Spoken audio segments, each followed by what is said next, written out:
Ako si Minerva.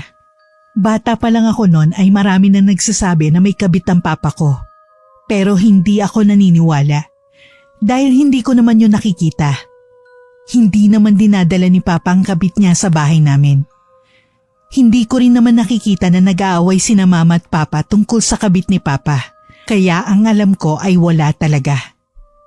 Hanggang sa namatay si mama. Inatake siya sa puso. Yun ang pinakamasakit na nangyari sa buhay ko. Hindi ko alam kung ano na mangyayari sa buhay namin ni Papa. Wala naman kasi akong kapatid, kaya wala rin akong ibang makausap kung hindi si Papa lang. Isang gabi, habang naghahanda ako ng pagkain para sa mga bisita sa lamay ni Mama, ay nagkasalubong kami. Hindi na napigilan ni Papa ang kanyang sarili. Yumakap siya sa akin habang umiiyak. Hindi ko na nakayanan, kaya napayakap at iyak na rin ako ng iyak sa kanya. Anak, hindi ko alam kung ano na mangyayari sa atin. Pero alam kong kakayanin natin tong dalawa. Kahit naman hindi natin nakikita ang mama mo, ay siguradong nandito pa rin siya. Tinitignan niya ang bawat galaw natin. Papa, kapag kailangan niyo po ng kausap, nandito lang po ako Alam ko pong mahihirapan tayong dalawa. Pero naniniwala po ako na kakayanin natin. Basta lagi lang tayo magtitiwala sa Diyos. Huwag po kayong mag-alala. Hanggang sa pagtanda nyo, aalagaan ko po kayo. Salamat anak. Hindi mo alam kung gaano ako kasaya na kahit nawala ng mama mo, ay pinipilit mo pa rin maging matatag para sa ating dalawa. Huwag kang mag-alala. Nandito lang ako para sa iyo, anak. Makalipas ang isang buwan, ay may naririnig akong usapan ng mga kapitbahay na nakikita nila si Papa na merong kasama raw na iba. Dahil sa kuryosidad ay hindi ko naiwasan na hindi tanungin si Papa kung totoo ba yung naririnig ko sa mga kapitbahay namin. Habang kumakain kami ay sobrang tahimik ni Papa. Kaya tinanong ko na sa kanya kung ano man ang gumugulo sa isip ko. Hindi ko man alam kung ano magiging reaksyon ko sa sagot niya ay hindi ko na pinansin. Basta ang mahalaga sa akin ay masagot niya ang tanong ko. May gusto lang po sana ako itanong, Papa. May mga naririnig po kasi ako mga usap-usapan tungkol sa'yo. Ayokong maniwala sa kanila kasi gusto ko na sa inyo mismo marinig ko ano man ang totoo. Papa, may ibang babae na ba sa buhay mo? Nakita ko nagulat siya sa sinabi ko, kaya seryoso akong napatingin sa kanya. Kinabahan ako bigla, dahil baka oo ang isagot niya sa akin. Hindi pa ako handang palitan si Mama sa buhay ko. Sobrang aga pa para doon.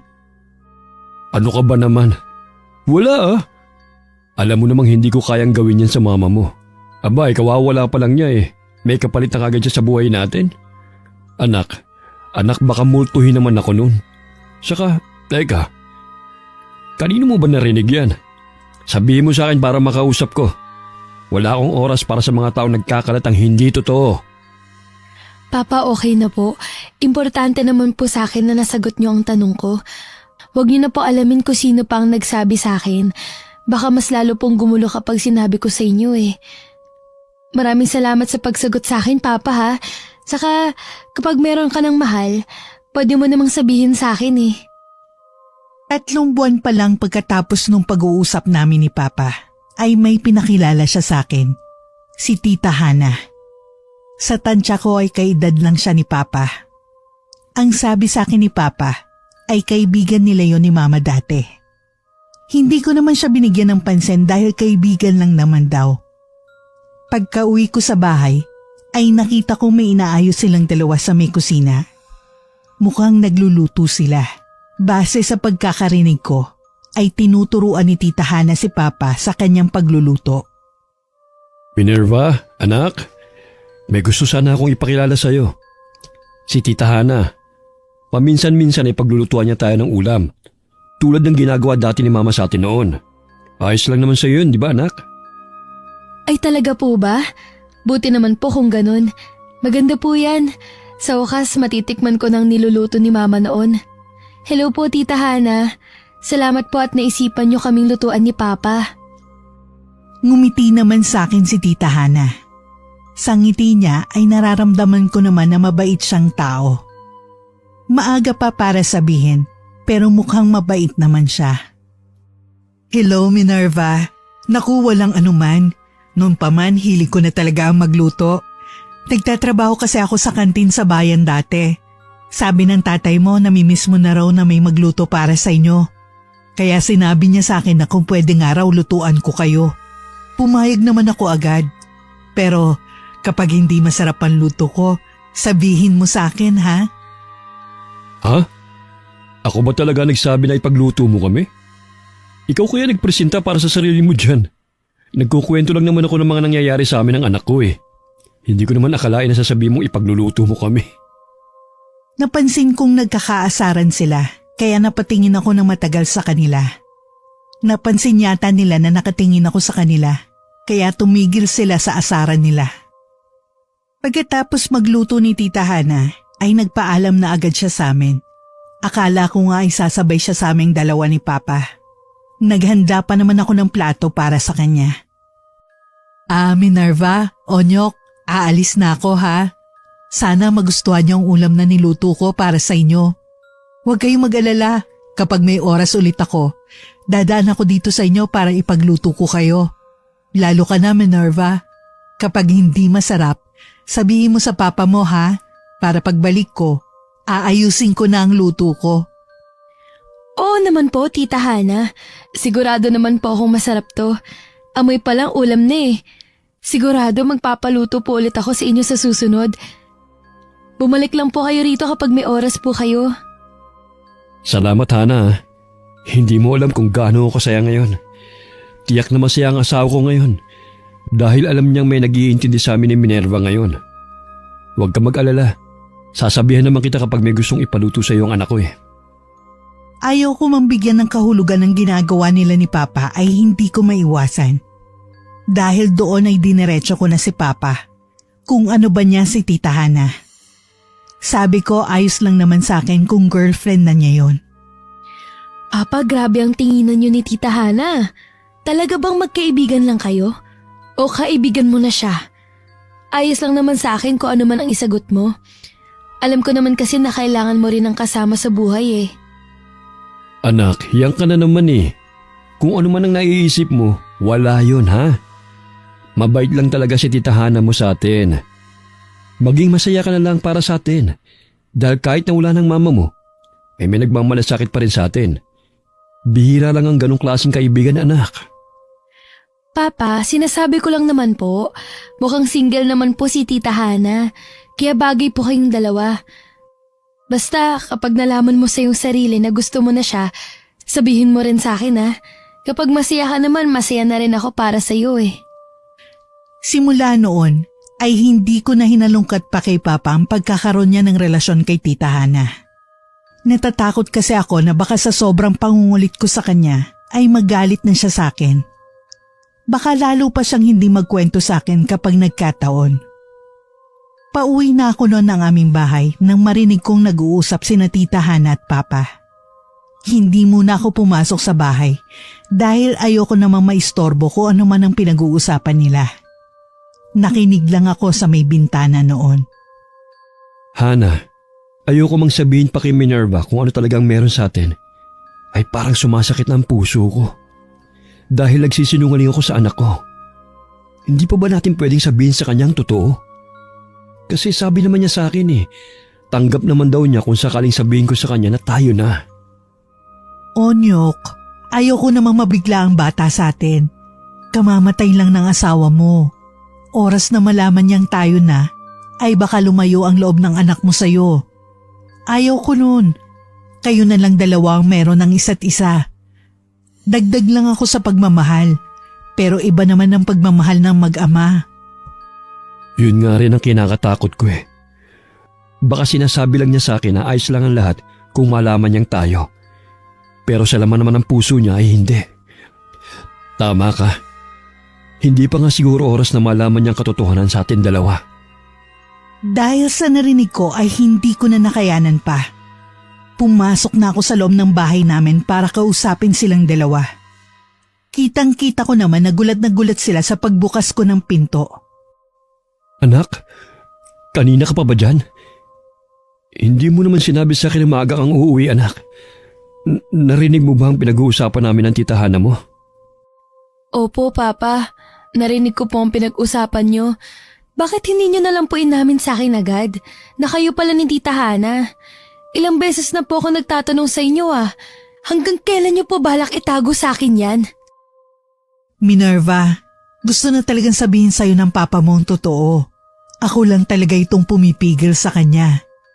Para sa akin kasi, napakaaga pa para malaman mo kung anong meron sa amin. Huwag kang magtatampo sa papa mo ha. Kung meron ka mang dapat sisihin, ako dapat yun. Dahil ayokong ipasabi sa iyo ang totoo. Dahil sa inis ko noon, ay bigla na lang akong pumasok sa aking kwarto. Nilak ko ang pinto at kahit anong katok nilang dalawa sa akin, ay hindi ko sila pinagbubuksan.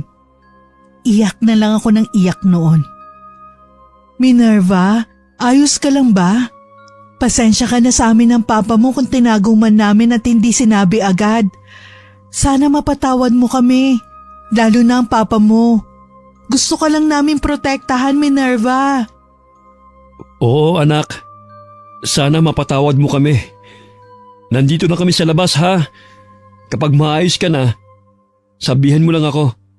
Sabihan mo lang kami. Sorry talaga, anak. Hindi sa ganitong paraan namin gustong sabihin sa iyong totoo. Kinagabihan ay naramdaman kong umalis na si Tita Hana. Gutom na rin kasi ako noon kaya kahit ayaw ko, ay lumabas pa rin ako ng kwarto. Yun pala nandun lang si Papa sa labas kaya agad niya akong kinausap. Oh anak, buti at lumabas ka na. May ulam at kanin pa dyan. Nagtira kami ni Tita Hana mo para sa'yo. Hindi ka pa kasi kumakain simula kanina eh. Sige po, kukuha na lang po ako ng pagkain. Gutom na rin po kasi ako. Salamat po, Papa. Nabusog naman po ba kayo kanina? Pasensya na po kung hindi po ako nakasabay sa inyo Nakatulog na po kasi ako eh. Nakatingin lang ako sa kinukuha kong kanin at ulam noon dahil hiyang-hiya ako sa ginawa ko. Sana'y maintindihan nila na nagulat lang talaga ako sa nalaman ko.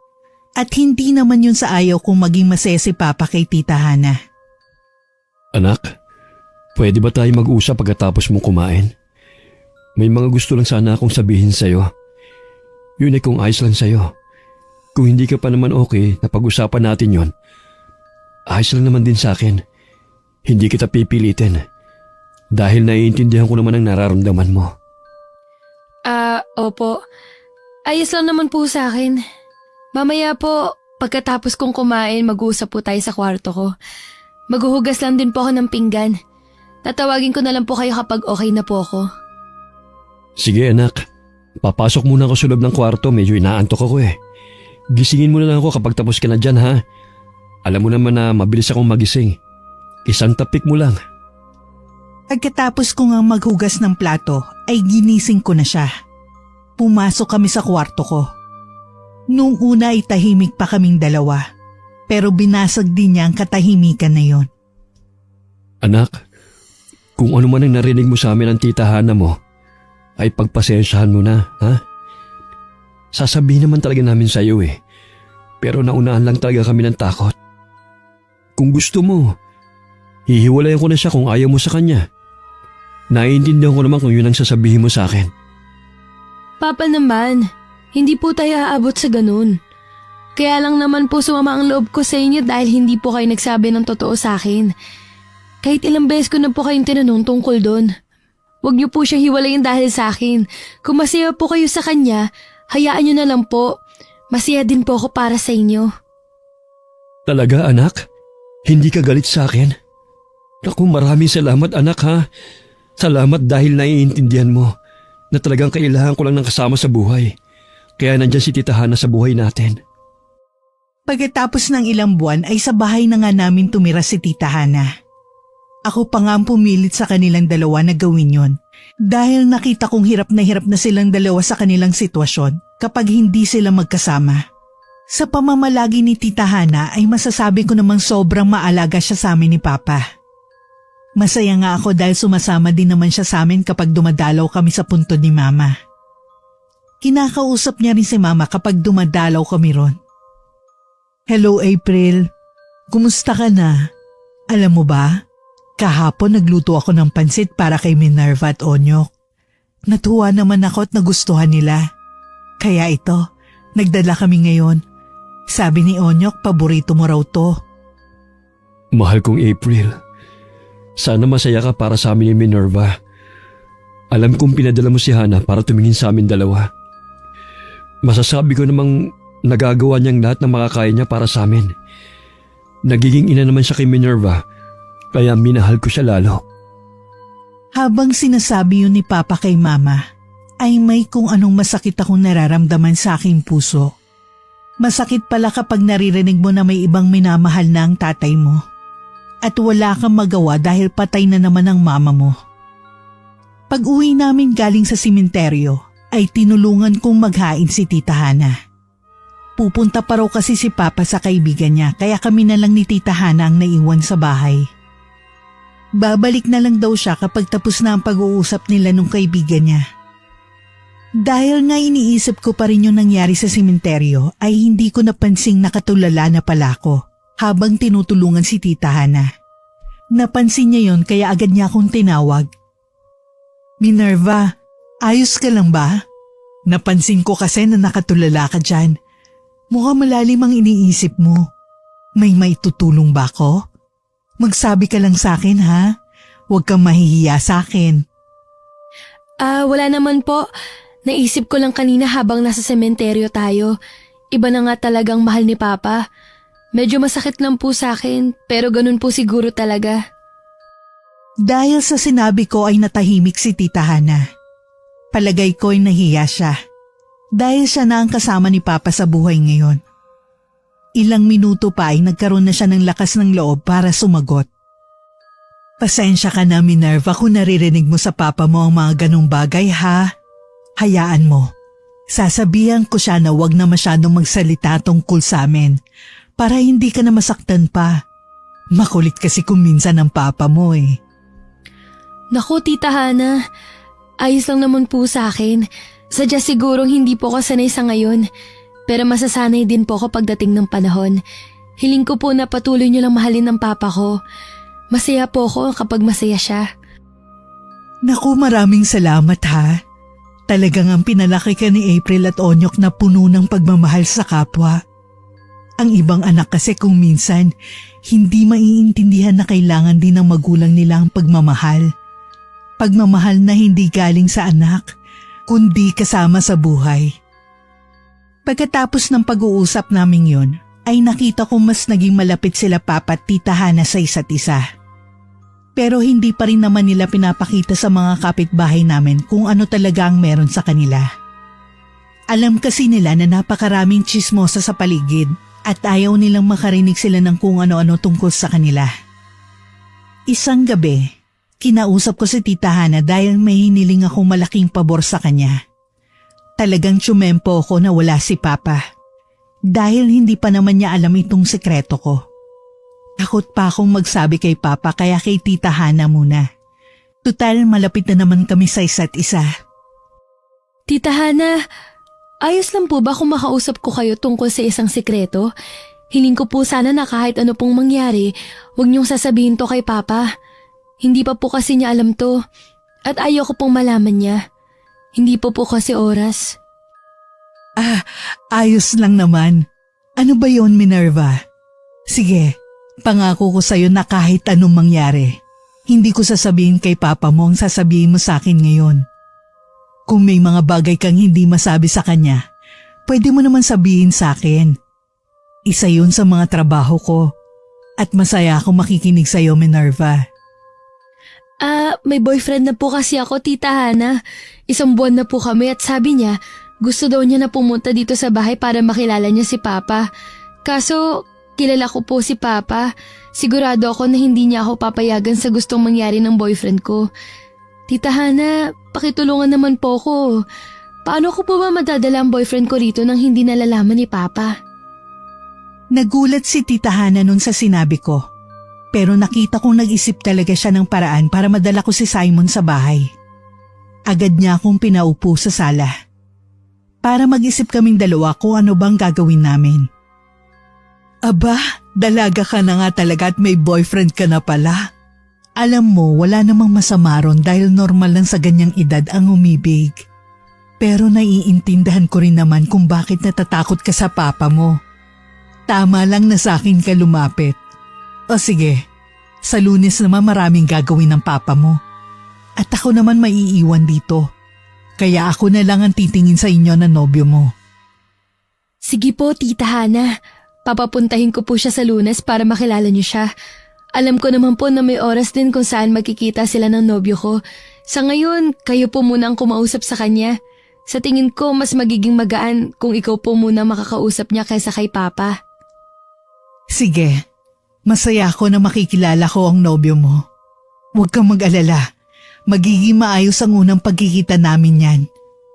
Masaya akong i-welcome siya sa buhay natin. Dumating na nga ang araw na kikilalanin na ni Tita Hana si Simon. Masaya kaming dalawa ni Simon dahil sa wakas, kahit paano ay may nakakaalam na sa relasyon naming dalawa. Minerva, ano bang gusto ni Tita Hana mo? Sabihin mo naman sa akin. Para mabili ko bago ako pumunta sa inyo mamaya.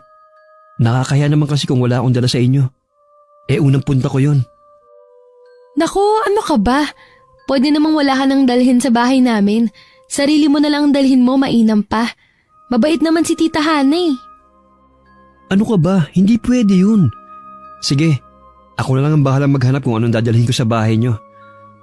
Mauna ka nang umuwi. Susunod na lang ako doon dahil may aasikasuhin pa ako sa bahay namin eh. At yun na nga ang ginawa ko. Nauna akong pumunta sa bahay namin.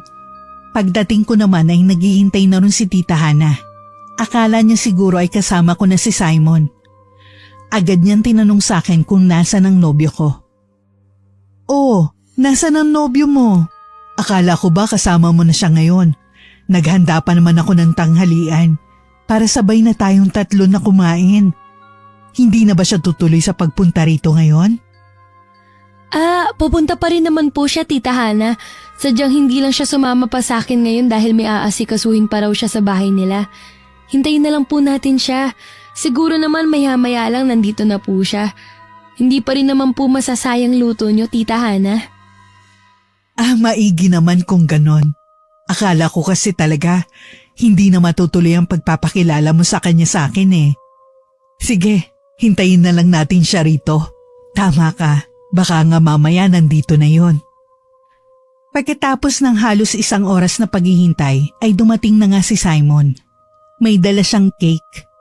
Mukhang hindi nga talaga siya pumayag na wala siyang dala para sa amin ni Tita Hana. Magandang hapon po. May dala nga po pala akong cake para sa inyo.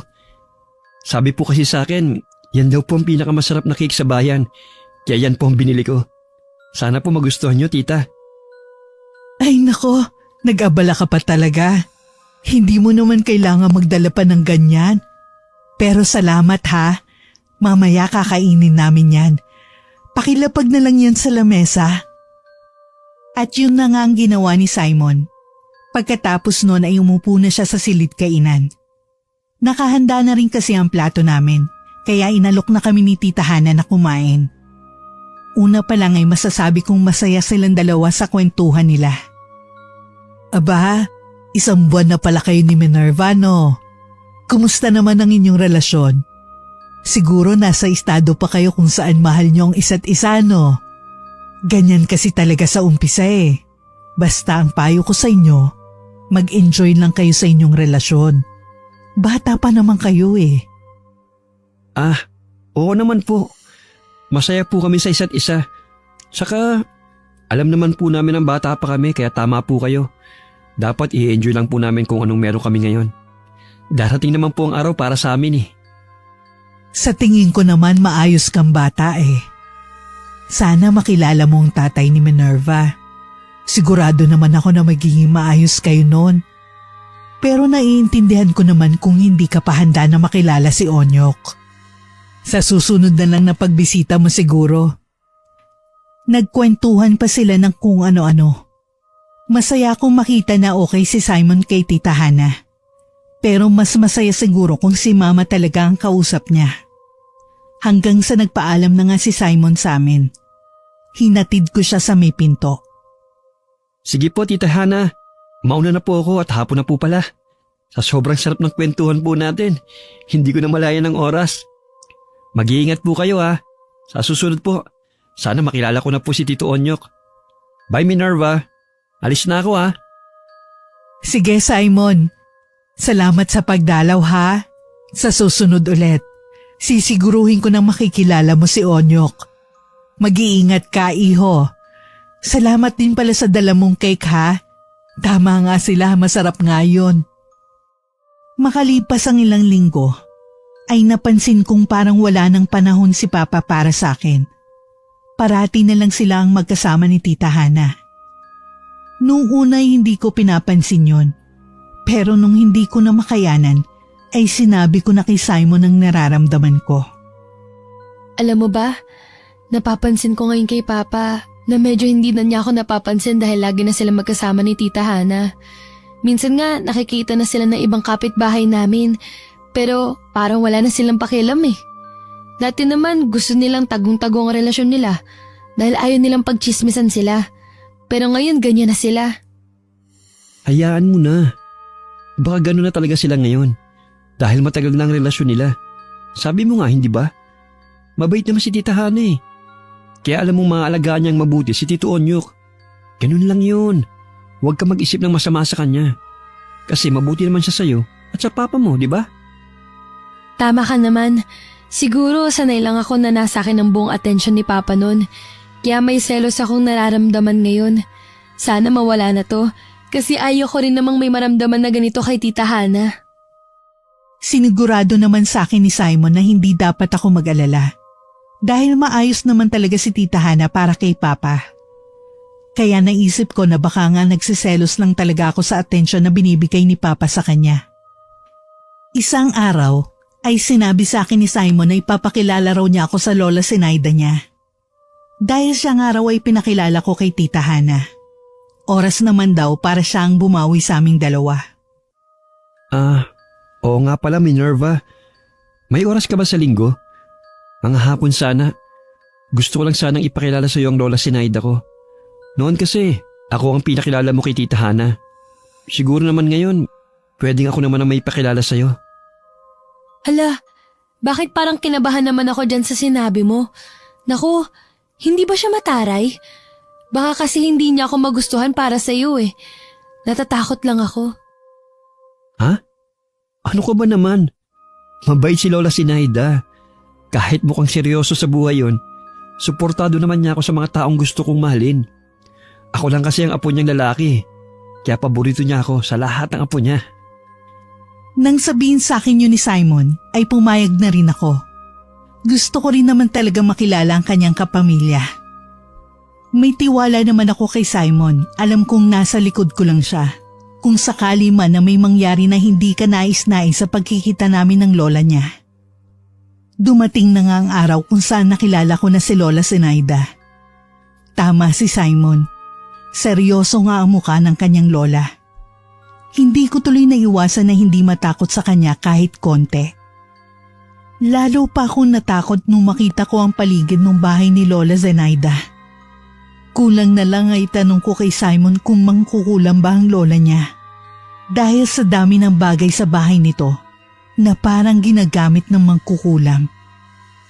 Lola, sinama ko po rito si Minerva. Gusto ko po kasi makilala niyo siya eh. Siya po ang girlfriend ko. Ang ganda po niya no. Kilala niyo naman po ako. Marunong akong pumili. Ikaw talaga, apo. Panay ka kalokohan. O sige, umupo na kayo ron at ipahahanda ko na ang pagkain niyo sa mga kasambahay. Hintayin niyo na lang na tawagin nila kayo. May kukunin lang ako sa itaas. Hintayin niyo ako rito. Sige po Lola, masusunod po. Halika na Minerva. Umupo na tayo ron. Mabilis lang naman niya magagawa ng mga kasambahay. Kaya mas maigi nang umupo na tayo ron. Isa pa, gutom na rin ako eh. Masasabi kong may kayang pamilya ni Simon kesa sa amin. Pero minahal pa rin niya ako kahit ganon. Nahihiya na lang talaga ako sa Lola Zenaida niya. Wala man lang kasi akong dala na kahit na ano para sa kanya. Kasalanan ko rin naman. Hindi ko kasi tinanong si Simon kung ano ba ang mga gusto ng kanyang Lola Zenaida. Simon, medyo nahihiya tuloy ako sa Lola Zenaida mo. Wala akong dala para sa kanya eh. Hindi ko naman kasi natanong sa'yo kung anong gusto niya. Kabado kasi ako kaya hindi ko na natanong. Pasensya ka na. Ano ka ba? Wala yun, no? Ayos lang sa akin. Saka, hindi rin naman mahilig sa mga regalo si Lola Zenaida. Kaya kung may dala ka man o wala, tsak na ayos lang sa kanya yun. Eh nakakahiya pa rin sa kanya, no? Siyempre katulad mo, gusto ko rin may dala ko para sa Lola Zenaida mo. Hayaan mo, sa susunod magdadala na ako para sa kanya. Dahil nga nakita ko ang kung ano-anong bagay sa bahay ni Lola Zenaida, ay tinanong ko si Simon kung isa bang mangkukulam ang kanyang lola. Para sa akin ay biro lang sana yun. Pero nagulat ako sa sinagot ni Simon sa akin. Simon, may tanong pala ako. Nakita ko kasi ang mga kakaibang bagay dito sa bahay ng Lola Zenaida mo. Medyo nakakatakot siya. Dati ba siyang mangkukulam? Napansin mo rin pala. Oo, hanggang ngayon naman mangkukulam pa rin si Lola Zenaida. Ang alam ko, hanap buhay niya yan kung minsan eh. Bakit? May papakulam ka ba? Ha? Seryoso? Mangkukulam siya? Eh hindi ka man lang ba takot sa kanya? Hala, hindi ako makapaniwala na isa nga siyang mangkukulam. Ikaw, Simon baka niloloko mo ko. Matanong nga siya mamaya pagbaba niya.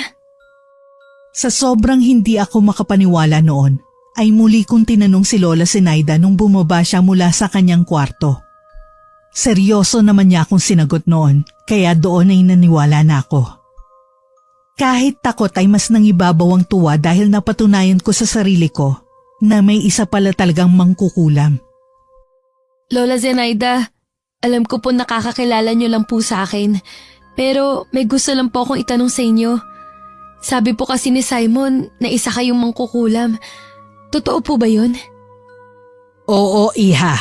Isa akong mangkukulam dito sa bayan pero hindi alam ng mga tao yun. Konti lang sa mga tao rito ang may alam na isa akong mangkukulam. Bakit? May problema ka ba ron? Takot ka na ba sa pamilya namin ngayong alam mo na kung anong totoo? Hindi po Nagulat lang naman po ako. Huwag po kayong mag-alala. Kahit may nalaman ako tungkol sa inyo, hindi ko pa rin po hihiwalayin ang apo ninyo. Kakaiba lang po ang pakiramdam kasi ngayon lang po ako nakakilala ng isang tunay na mangkukulam. Bago umuwi ay sinabi ko sa sarili kong hindi ko sasabihin ng nalaman ko kahit kanino. Kahit kay Papa o Tita Hana pa yan. Ayaw ko kasing matakot sila sa pamilya ni Simon. Baka kasi imbes na boto sila sa nobyo ko, ay paghiwalayin pa nila kami. Lola Zenaida, aalis na po ako Salamat po sa kwentuhan. Hayaan niyo po, pupunta pa rin naman po ako dito. Bibisitahin ko po kayo kung minsan. Sa susunod po na punta ko, may dala na po ako para sa inyo. Iha, hindi naman kailangan na may dala ka pang kung ano-ano. Basta alagaan mo lang ang apo ko si Simon. Ayos na sa akin yon. Alam ko naman na mabait kang bata. Kita ko naman pati na mahal niyong isa't isa ni Simon. Ay salamat po kung ganun ang nakikita niyo, Lola Zenaida. Pangako ko po talaga sa inyo na mamahalin at aalagaan ko po si Simon. Sige po, Lola. Una na po ako. Makalipas ang ilang linggo, ay may narinig na naman akong balita sa kapitbahay na talagang kinagulat ko. Matagal na raw palang kabit ni Papa si Tita Hana. Buhay pa raw si Mama ay nagkikita na ng palihim ang dalawa. Pag-uwi ko ay hindi ko na napigilan ang aking sarili. Tinanong ko agad noon si Tita Hana. Nung mga oras na yun, ay wala pa si Papa kaya malakas pa ang loob ko na magtanong sa kanya. Tita Hana, totoo po ba? Narinig ko po sa mga kapitbahay na kabit daw po kayo ni Papa. Buhay pa raw po si Mama noon, lihim na raw po kayo nakikita. Tita Hana, sabihin niyo po sa akin ng totoo. Kabit po ba kayo ni Papa? Ha? Saan mo naman nalaman yan? Minerva, kung ano man ang sabihin sa'yo ng ibang tao, huwag kang maniniwala. Maniwala ka sa akin. Naging kami ng papa mo nung wala ng mama mo. Kahit kailan hindi ko naging intensyon na agawin siya sa mama mo. Talaga ba? Bakit pang ilang beses ko nang naririnig mula sa kanila na kabit ka raw ni Papa? Alam mo, Tita Hana, mabait ka naman eh. Masaya ako para sa inyo ni Papa. At least alam ko may nagmamahal sa kanya. Pero bakit ganun? Bakit kailangan maging kabit ka niya? Nakita kong may takot sa mga mata ni Tita Hana. Kaya noon pa lang ay alam ko ng totoong sinasabi ng mga kapitbahay namin. Ilang minuto pa ay umuwi na ng bahay si Papa. Siya naman ang tinanong ko dahil gigil na gigil ako sa kanilang dalawa. Anak, bakit naman ganyan ka makipag-usap sa Tita Hana mo? Wala kang respeto sa kanya. Mag-sorry ka sa Tita Hana mo. Hindi mo dapat siya ganyan kausapin. Parang hindi ka namin pinalaking maayos ang mama mo ah. Aba, kayo pa talaga ang may lakas sa loob na magsabi sa akin yan, Papa? Respeto? Hindi mo nga ako nirespeto bilang anak mo. Pinayagan na nga kitang magmahal ng ibang babae, iyan pa ang malalaman ko. Sana tinago niyo na lang sa akin kung ano ang meron sa inyo. Sana hindi ko na lang siya pinatira rito sa atin. Kabit ko man dati ang Tita Hana mo o hindi, wala kang karapatan para sabihin siya ng kung ano-ano. Nakita mo naman kung gano'n niya tayo minahal, hindi ba? Hindi ko masaya na maayos namang babaeng napili ko. Dahil sa inis ko, ay naisipan kong maglaya sa aming bahay. Kahit na naririnig ko si Papa, ay patuloy pa rin ako sa aking kwarto. Kinuha ko ang lahat ng aking gamit. Wala na akong pakialam sa kung anong sinasabi nila sa akin. Talaga ba? Ganyan na ba talaga kakapal ang mukha mo? Lalayasan mo na lang kami dahil nalaman mong isang kabit si Tita Hana mo? Minerva, wala kang karapatang magalit dahil hindi naman siya naging masama sa'yo. Mahiya ka naman sa taong wala namang ginawa kundi ang mahalin ka lamang. Onyo, hayaan mo na siya. Nabigla lang ang bata sa nalaman niya. Ganon talaga ang mangyayari. Saka nagsinungaling tayo sa kanya. Kaya kasalanan din natin ang nangyari sa atin ngayon. Hayaan mo munang anak mo. Pakalmahin mo muna ang sitwasyon. Pasalamat ka lang talaga at mabait itong si Tita Hana mo. Kung napatapat ka sa taong walang pakialam sa'yo, ewan ko kung ano nangyari sa'yo. Hindi na talaga kita maintindihan, bata ka. Nang maayos ko na ang gamit ko, ay umalis na ako ng tuluyan sa bahay. Hindi ko na sila tinignan pa dahil baka maiyak lang ako kapag nasilayan ko sila. Dumiretso agad ako sa bahay ni Lola Zenaida. Agad naman niyang pinatawag si Simon para kausapin ako kung ano ang nangyari. Iyak kasi ako ng iyak nung dumating ako sa bahay ni Lola. Nung nakita ko ni Simon sa may sala, ay agad niya akong niyakap. Lalo tuloy akong umiyak dahil sa yakap niyang yun sa akin. Yun lang kasi ang kailangan ko ngayon dahil sa mga nalaman ko. Minerva, ano nangyari? Bakit ka umiiyak? Saka, bakit ang dami mong dalang gamit? Huwag mong sabihin pinalayas ka ng papa mo sa inyo. Nag-away ba kayo? Tungkol saan? Hindi niya ako pinalaya, Simon. Umalis talaga ako sa amin dahil may nalaman ako tungkol sa kanila. Matagal na pala niyang kabit si Tita Hana. Hindi niya lang sinabi sa akin. Galit na galit ako sa kanila dahil niloko nila ako. Pati na rin si Mama nung buhay pa siya. Ha? Naku, mabait pa naman si Tita Hana sa atin. Akala ko noon totoo yun pero hindi naman pala. Kaya siguro siya mabait sa'yo para kapag nalaman mo ang totoo, patawarin mo na lang sila dahil close na naman siya sa'yo. Dahil nga sa sinabi ni Simon ay bigla akong napaisip. Baka nga kaya mabait siya sa akin noon ay para mabilis ko na silang patawarin kung sakali man na malaman ko ang totoo. Lumapit na nun sa amin si Lola Zenaida para itanong kung ano ang nangyayari sa akin. Nung dumating kasi ako sa bahay niya, ay sobrang nag-alala siya sa akin. Ano bang nangyari sa'yo, Iha? Nag-alala kasi ako sa'yo. Akala ko kung napano ka na. Ano? Ayos na bang pakiramdam mo? Opo, okay na po ako. Pasensya na po, Lola Zenaida, kung pinag-alala ko po kayo Tungkol lang po to sa pamilya ko. Nalaman ko po kasi na yung kinakasama po ng papa ko ngayon, kabit niya. Buhay pa si mama nun, sila na nung babaeng yun. Hindi ko lang po matanggap na kayang gawin sa akin yun ng papa ko. Ay nako, mahirap nga na sitwasyon yan. Lalo na't bata ka pa. May mga bagay na dapat hindi ka muna nila sinali. Nahihirapan ka tuloy iproseso ang lahat. Kapag kailangan mo ng tulong mula sa amin ni Simon, magsabi ka lang ha. Nandito kami para sa'yo. Sobrang saya ko naman noon natanggap ako ng lola ni Simon. Akala ko kasi wala na akong kakampi dahil ang lupit ng mundo sa akin. Ilang araw pa akong pinatira ni Lola Zenaida sa bahay niya. Huwag daw muna akong bumalik sa amin dahil alam niyang masakit pa para sa akin ang lahat. Habang kumakain kami, ay hindi ko sinasadyang matanong kay Lola Zenaida kung pwede ko bang ipakulam si Tita Hana. Nagulat silang dalawa ni Simon, pero hindi naman sila umalma sa naisip ko. Lola Zenaida, itatanong ko lang po kung pwede po bang ipakulam sa inyo si Tita Hana. Huwag po kayong mag-alala, ibabayad ko naman po sa inyong lahat ng ipon ko. Gawin niyo lang po yun sa kanya dahil gusto ko lang po talagang gumanti. Sigurado ka na ba dyan? Iha, hindi naman sa ayaw kong gawin yun sa Tita Hana mo. Pero baka nadadala ka lang sa galit mo ngayon. Gusto ko lang ipaalala sa iyo na mahihirapan ng Tita Hana mo sa oras na mangyari yun sa kanya.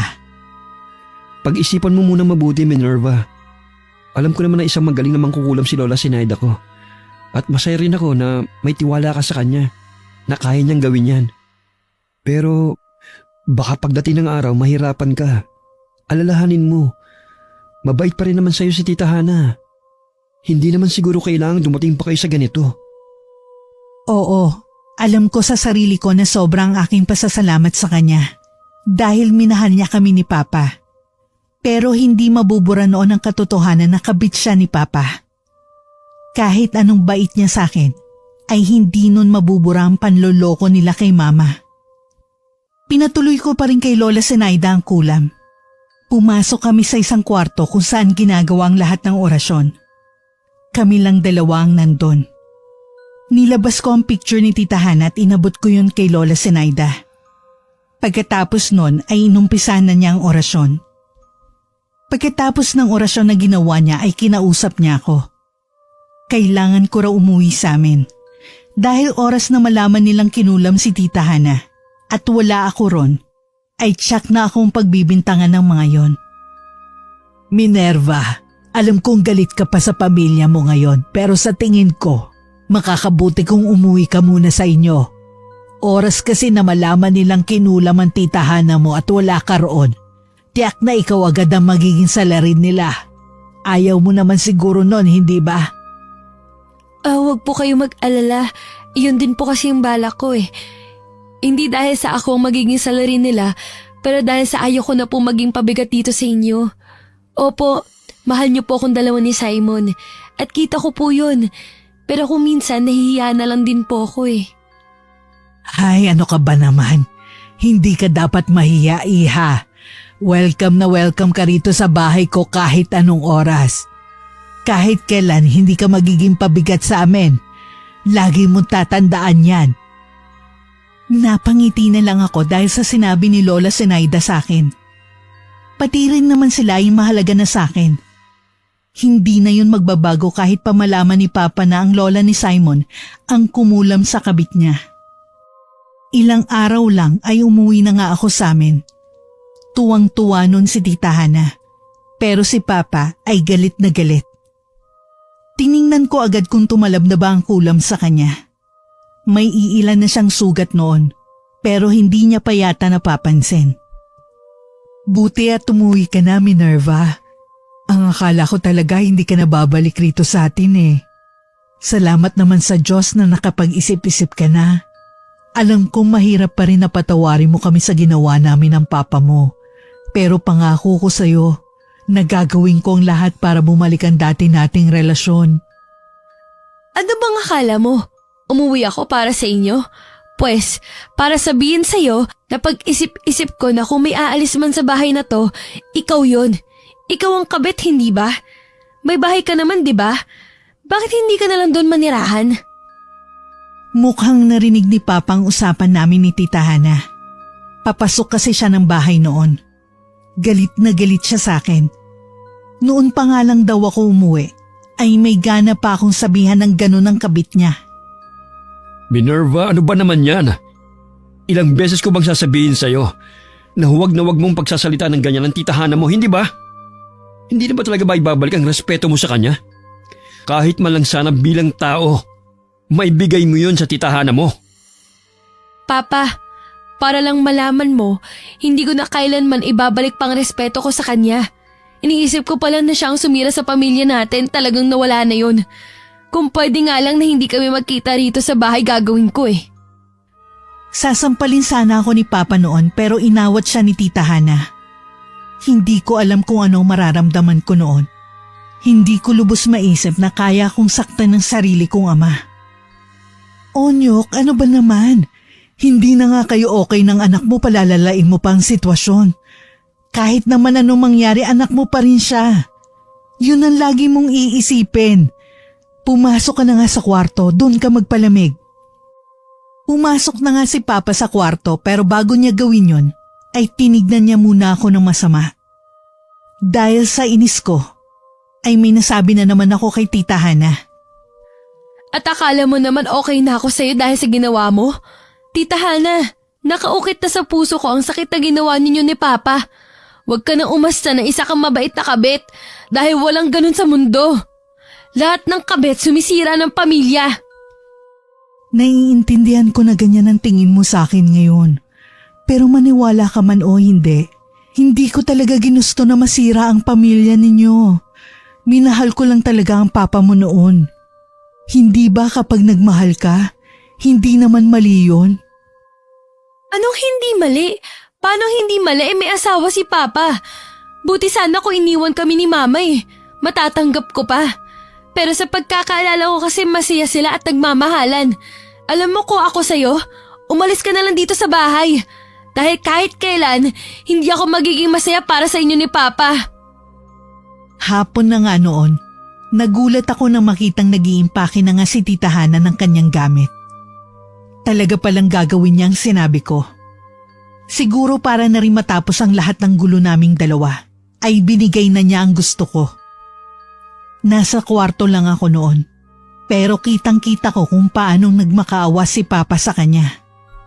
Sobrang sakit para sa akin noon, dahil iniisip ko kung ganun din ba si Mama dati. Nagmakaawa din kaya siya kay Papa para hindi siya iwan nito.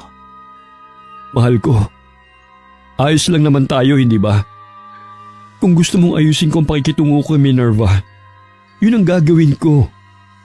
Huwag ka lang mawala sa akin. Alam mo naman eh, hindi ko kayang mawala ka sa tabi ko. Nasanay na ako sa presensya mo, mahal ko. Sana naman ay patawarin mo na ako. Mahal na mahal ko kayo ni Minerva. Parehas nating alam na kailangan niyo muna ng oras na dalawa. Hindi sa tinatakbuhan ko ang problema, Onyok, pero tama naman kasi ang anak mo. Kahit saan tignan, mali ang nagawa natin noon. Kaya itigil na natin to. Hana, nakikiusap ako sa iyo. Ayusin natin to habang nandito ka pa sa amin. Huwag mo naman hayaan na magkalayo tayo. Hindi ko talaga kaya. Nagmamakaawa na ako sa iyo. Ayusin natin to ng mahinahon. Hindi katulad nito. Magsasalita pa sana si Tita Hana noon nang bigla na lang siyang napaupo. Biglang lumabas ang kung ano-anong sugat sa katawan niya. Pilit kong tinago ang ngiti ko sa labi ko. Buti naman at gumana na sa kanyang kulam ni Lola Zenaida. Mahal, ano nangyayari sa'yo? Halika, umupo ka rito. Kailan mo pa naramdaman ito? Bakit hindi mo sinasabi sa akin na may nararamdaman ka na palang ganito? Ipapatingin kita sa bayan. Nagsimula lang to nung isang araw eh. Hindi ko naman akalain na ganito kabilis kakalat ang mga sugat ko. Hindi ko nga alam kung paano ko nakuha ang mga sugat na to eh. Hindi naman ako napapatama kung saan. Dahil dyan, hindi ka na talaga aalis sa tabi ko. Aalagaan kitang mabuti. Hindi pwedeng wala tayong gawin. Ang dami mong sugat oh.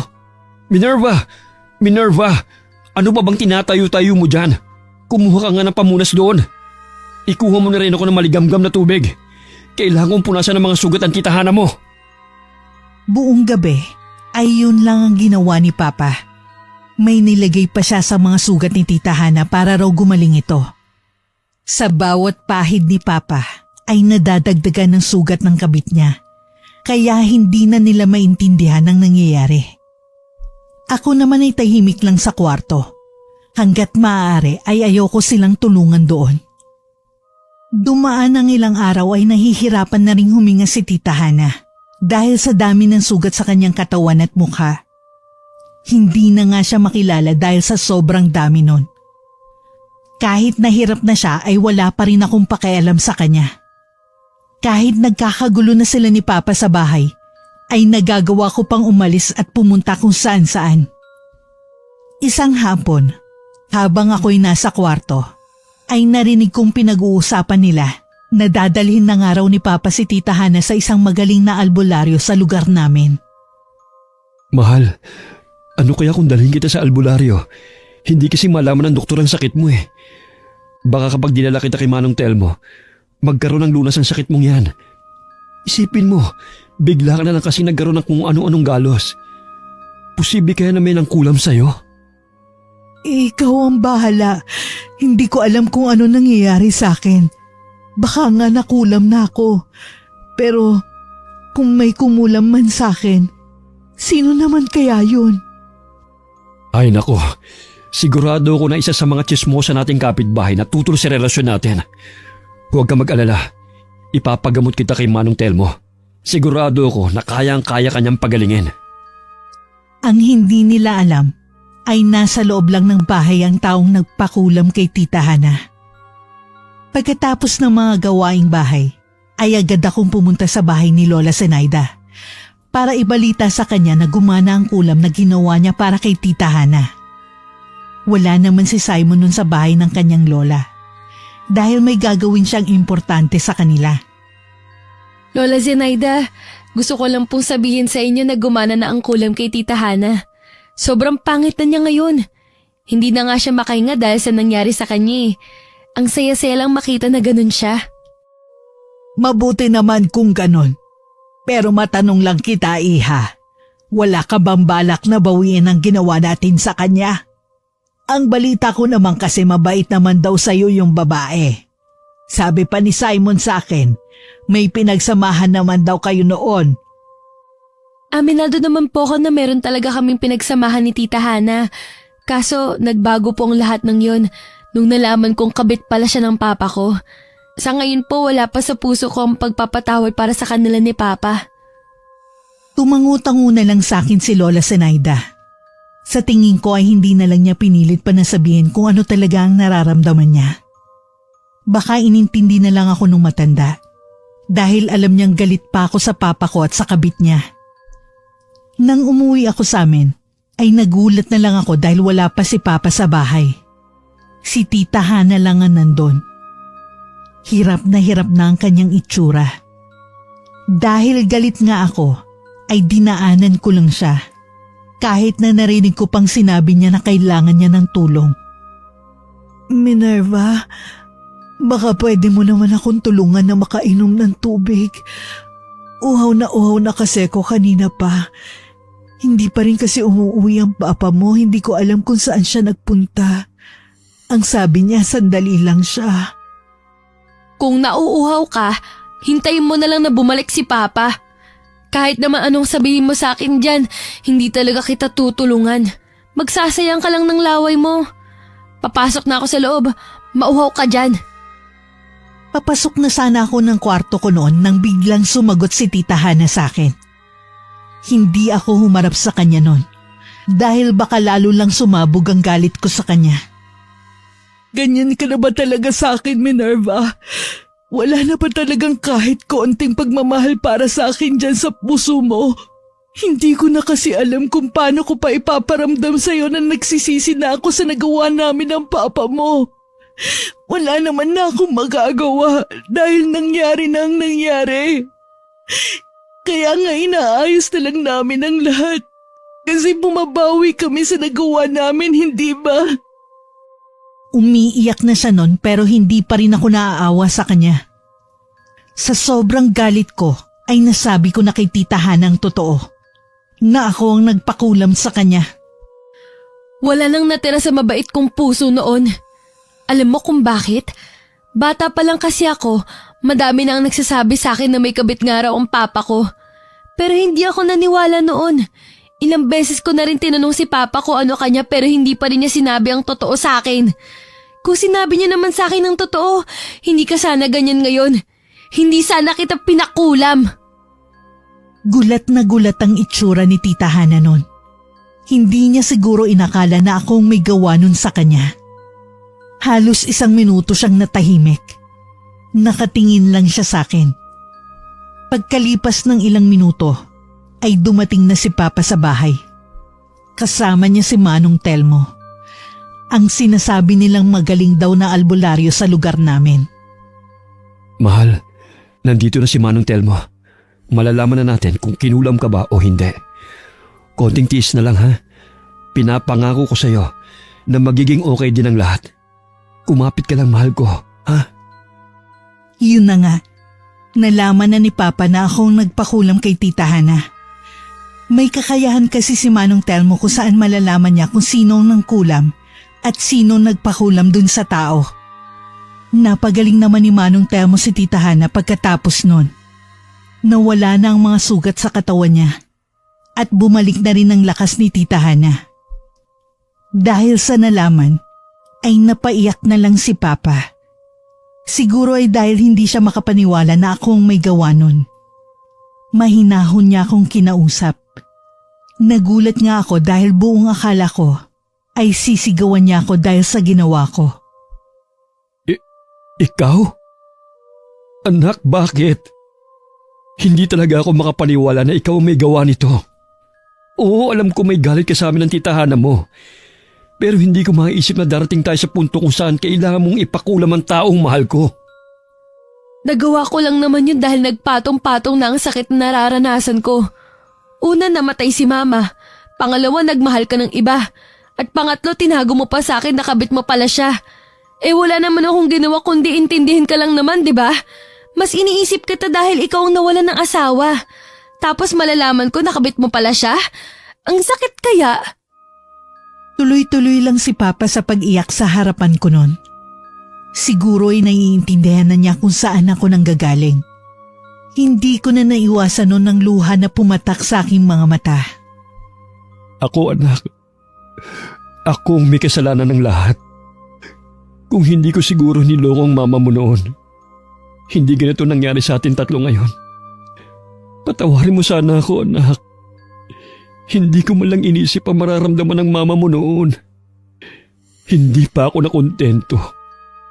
Dinamay pa kita sa sakit. Patawarin mo ko, Minerva. Hindi namin inisip ng papa mo mararamdaman mo tungkol dito. Hindi namin naisip na kahit ano palang bawi namin. Hindi na nun matatakpan pa kung ano man ang kasalanang ginawa namin sa nakaraan. Lumapit sa akin sina Tita Hana at Papa. Niyakap nila ako ng mahigpit. Hindi ko na napigilan ang aking sarili. Niyakap ko na rin sila pabalik. Napaiyak na lang din ako noon. Dahil yun lang naman ang gusto ko. Ang malaman nila ang kasalanan nila. Simula noon ay bumalik na ang dati naming trato sa isa't isa ni Tita Hana. Masasabi kong mas higit ko siyang tanggap ngayon kesa noon. Ang sarap pala sa pakiramdam na ayos na ang lahat. Wala nang kahit na anong galit sa puso ko sa tuwing hinaharap ko sila. Isang umaga, inasar na lang ako ni Tita Hana tungkol kay Simon. Nagulat ako sa kanya dahil hindi ko akalaing naaalala pa rin pala niya si Simon kahit na medyo matagal na nung huli sila nagkita. Oh, kumusta na pala yung pinakilala mo sa akin dati? Si Simon? Nag-uusap pa rin ba kayo noon? Aba, baka oras na para ipakilala mo siya sa tatay mo. Lalo na ngayon, okay naman na ang lahat. Pwedeng-pwede mo na siyang ipakilala. Ay nako, si Tita Hana talaga. Huwag po muna siguro natin ipakilala kay Papa kung sino si Simon. Ipapakilala ko na lang po siya kapag handa na ako. Sa ngayon, gusto ko po muna i-enjoy kung anong meron sa ating tatlo. Naku, pwede mo naman siyang ipakilala eh. Hindi naman magagalit sa'yo ang papa mo. Ipakilala mo lang siya ng maayos at tataratuhin din siyang maayos dito sa bahay natin. Ako ang bahala sa papa mo kapag ginawa mo yan. Dahil sa asaran namin ay nagtaka naman si Papa kung sinong tinutukoy ni Tita Hana. Dahil nga laki ako na may takot sa Papa ko pagdating sa bagay na yon, ay hindi ko muna inamin kay Papa ang totoo. Ano yung naririnig ko sa inyo, ha? Sino ba yung ipapakilala mo sa akin, anak? Aba, may manliligaw ka na ba? Dapat ay makilatis ko na yan kung ganon. Po? Wala po ah. Wala po akong manliligaw o nobyo. Wala pa po sa isip ko yan. Bata pa naman po ko. Kaya sigurado ako na marami pa akong oras para makita ang lalaking para sa akin. Maghihintay lang po ako para sa tamang panahon. Tama ka naman dyan, anak. Kapag nagmahal ka, dapat ay naghihintay ka sa tamang panahon. Bata ka pa naman eh. Marami pa manliligaw sa'yo. Hindi lang isa yan, sigurado ako. Nagulat naman ako na nagsalita si Tita Hana. Sinabi na niya ang totoo kay Papa kaya wala na akong nagawa. Grabe ang takot ko nun. Hindi ko kasi alam kung anong magiging reaksyon ni Papa tungkol kay Simon. Onyok, ito kasing si Minerva may pinakilala sa akin noon. Medyo matagal na rin kung tutuusin. Takot daw siya sa'yo kaya sa akin muna niya pinakilala. Sa tingin ko naman ayos ng lahat sa inyo. Kaya oras na rin siguro para malaman mo na nagmamahal na ang anak mo. Ah, talaga ba? Bakit hindi mo naman sinabi sa akin kagad, mahal? Matagal mo na palang alam eh. Hindi mo man lang sinasabi sa akin. Pero, ayos na rin sa akin yan. Maganda nga yun, para maging close ka palalo sa anak ko. Kaya ako naman hindi sinabi dahil gusto ko sanang hayaan si Minerva ang magsabi sa'yo niyan. Kaya lang, sa nakikita ko ngayon, parang wala naman siyang balak na aminin sa'yo ang totoo. Kaya tinulungan ko na. Nakahinga lang ako ng maluwag nang biglang ngumiti si Papa sa akin. Sabi niya ay ayos lang naman daw sa kanya na kung may ipapakilala ako sa kanila ni Tita Hana. Nasa tamang edad naman na raw ako, kaya wala yung problema sa kanya. Oh, yun naman pala eh. May ipapakilala ka na pala talaga sa akin. Bakit hindi mo papapuntahin dito sa atin? Pwede mo namang gawin yun. Gusto ko rin namang makilala kung sino siya. Talaga po? Hindi po kayo galit sa akin kahit nagtago ko sa inyo? Eh sige po, papapuntahin ko po siya rito. Hindi ko lang po alam kung kailan. Medyo busy din po kasi siya eh. Basta po, papapuntahin ko na lang po siya rito. Hindi naman ako galit sa iyo, anak. Siguro, nagtampo lang ako ng konti dahil hindi ka kagad nagsabi sa akin. Pero naiintindihan ko naman kung bakit mo yun ginawa eh. Basta anak, huwag kang matatakot sa akin ha. Tatay mo ako eh. Hindi dapat ako katakutan. Simula noon ay mas naging bukas ako sa pagkukwento ko tungkol sa kung ano-anong nangyayari sa buhay ko. Dahil alam ko, hindi naman nila ako huhusgahan kasi mahal nila ako. Isang araw ay sinabihan ko si Simon na gusto na nga siyang makilala ni Papa. Nakita ko naman na tuwang-tuwa siya dahil matagal na nga niya yung gustong mangyari. Simon, may gusto pala akong sabihin sa'yo. Nalaman na kasi ni Papa ang relasyon natin. Tinatanong niya kung pwede daw na sumama ka sa akin sa bahay. Gusto ka raw niya makilala eh. Ayos lang naman sa'yo yun, di ba? Aba, oo naman. Ayos na ayos sa akin yun. Matagal ko nang gusto yun eh. Sige, sabihan mo lang ako kung kailan ako pupunta sa inyo. Kahit anong oras, pwede ako para sa iyo at sa pamilya mo. Sige, pwede ka ba bukas ng gabi?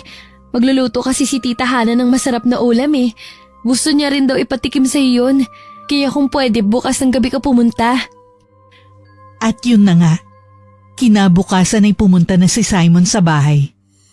Hindi ko alam kung bakit pero napakarami niyang regalong daladala. Sabi niya'y para sa amin daw yung tatlo ni Papa at Tita Hana. Bigla akong nahiya kaya kinausap ko siya.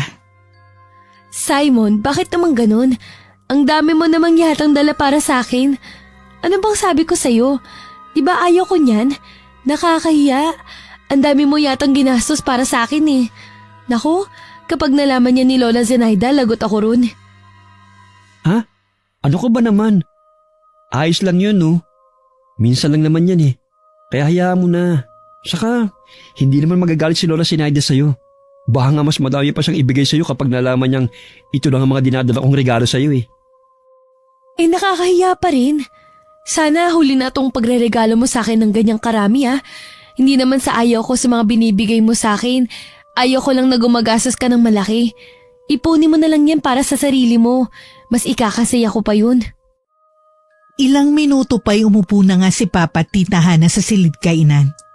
Sumunod naman kaming dalawa ni Simon dahil kami ay nasa sala. Kita kong kinakabahan si Simon pero sinenyasan ko siya na huwag siyang kabahan dahil katabi naman niya ako. Kinausap na siya ni Papa nun. Pansin kong nauutal pa si Simon dahil sa kaba na nararamdaman niya. Pero hinayaan ko lang silang mag-usap na dalawa. Napakasaya ng puso kong makita yon.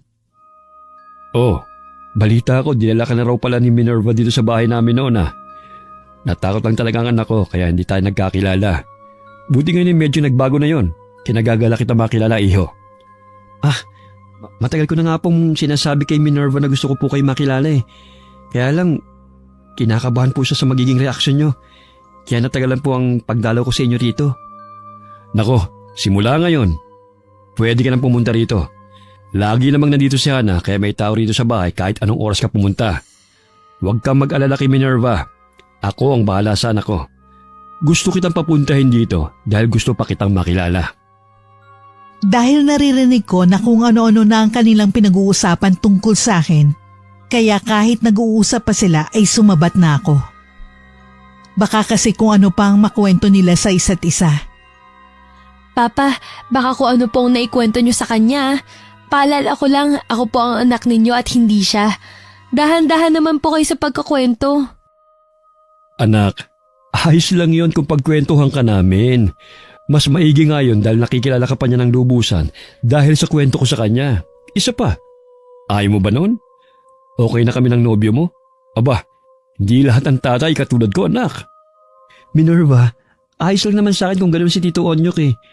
Huwag ka mag-alala. Wala pa naman siyang naikikwento sa akin na dapat mong ikahiya. Isa pa, hindi ka dapat mahiya. Dahil tanggap ko naman kahit ano pang meron sa'yo. Mahal kita eh. Nang sabihin sa akin ni Simon yon, ay napatungo na lang ako. Namulang aking pisngi sa sobrang kilig na aking nararamdaman. Dumagdag pa sa hiya kong sinabi ni Tita Hana tungkol sa sinabi ni Simon.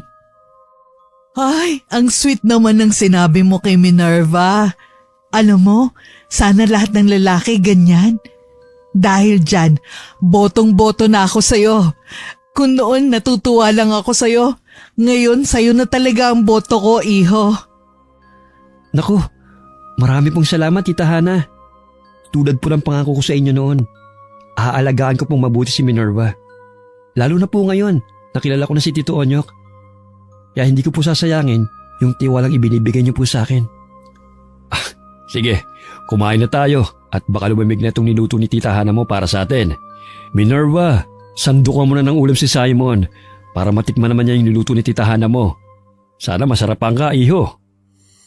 Sa relasyon namin ni Simon ay masasabi ko namang inaalagaan niya ako ng tama.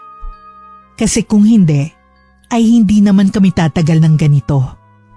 Buti na lang talaga ay iniintindi niya ako kahit sobrang hirap ko nang intindihin. Simula noon ay lagi na nga nagpupunta si Simon sa bahay namin. Umabot na nga kami sa punto kung saan kahit wala ako sa bahay ay pwede na siyang pumunta. Ganun nakatiwala sa kanya si Papa at Tita Hana. Kaya ang saya-saya ng puso ko dahil maayos na sila. Napagtanto ko na sa buhay, kailangan nating magpatawad sa mga taong nagawan tayo ng mali. Dahil mabigat na dalahin yan kapag pinatagal natin ang galit sa puso natin. Isa pa, may mga pangyayari sa buhay natin na kahit anong gawin natin, ay hindi natin kontrolado. Kailangan lang talaga nating mabuhay sa ganong sitwasyon. Sa ayaw man natin o sa gusto. Wakas. Ako si Minerva. Bata pa lang ako noon ay marami na nagsasabi